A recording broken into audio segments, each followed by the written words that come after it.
Connery, thanks very much for joining us. Now, you actually got the disease early on. You recovered from it. Just talk us through the different stages and what they felt like. Yeah, so this particular virus, it happens in different stages, as you said. You get better before you get worse. So in my case, the first stage was I had the cold. Just a common cold. My nose was stuffy. I had ear problems, sinus problems, that sort of thing. But then you get better before you get worse. So I was getting better, and that's when I got hit with the flu. Now, I've had the flu half a dozen times, and this was probably the worst I've felt with that. It really was quite bad. It wasn't life-threatening, but I did feel terrible.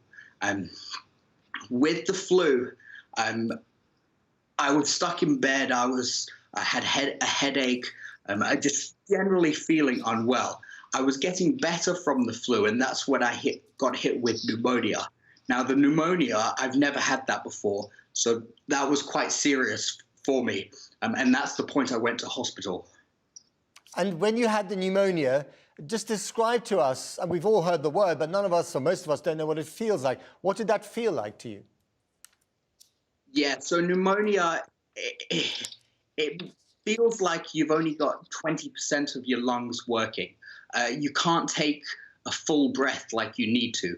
If you stand up and go and walk into the kitchen, you're out of breath because you just can't get that breath. It also sounds like you're breathing through a bag. Your breath is very crackly and croaky. It generally is not a fun thing at all, and it can be very, very serious. And you're young and you look healthy, so that must have been a really scary thing. Yeah, during that time it was. Just because I don't really drink, I don't smoke, and having that problem was very scary, just because breathing's vital to life. If you can't breathe, you can't live. And so having that being affected was quite a serious thing. How long have you now been living in this apartment, in this room that we can all see, in isolation? I've been here for 40 days now, over 40 days. It's been a long 40 days, to be honest. And how does that feel, 40 days? Because you're on your own, right? You have a cat, but you're on your own. You're not living with other people. Yeah, well, with the technology age now, I can message somebody straight away all over the world. So it's not very lonely as such. I can speak to people on Facebook, on my phone. No problem with that. But the actual interpersonal interaction that I'm lacking, that definitely is taking a toll. So do you miss the face-to-face contact with other people? I do, yes, and many other people are in the same boat as well, because you go down on the streets, and normally this city is very vibrant, and there's a sense of life. You go on the streets at night, there's people dancing, people singing, people with families, and at the moment there's just nothing like that. Anybody that you do see, they have a mask on, they're going to do something and they go straight home. There's no lingering, there's no groups of people chatting. It's quite sad, really. What about your mental health and the mental health of the people that you're communicating with in Wuhan? Mental health-wise, we're all in the same boat. There's nothing we can do about it, so there's no point us being down or being unhappy. It's just, it is what it is. It will be gone soon. We'll get over it. Do you imagine people in Britain living the same way that you're living at the moment because they have to, because of the rate of infection? No, I don't. I think that lifestyle is very different here in China. There's no Western influence. It is completely foreign to what we would be used to.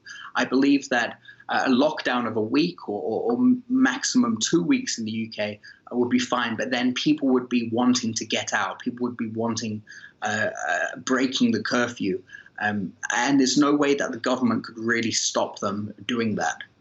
So considering what you've had to go through, do you think that eventually you will feel safer in China when it comes to the virus than if you were living in the UK?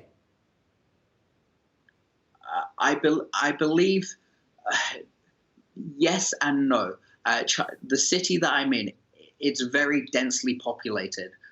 You've got thousands of people in the same area. So I believe that the spread happened here so fast because of that.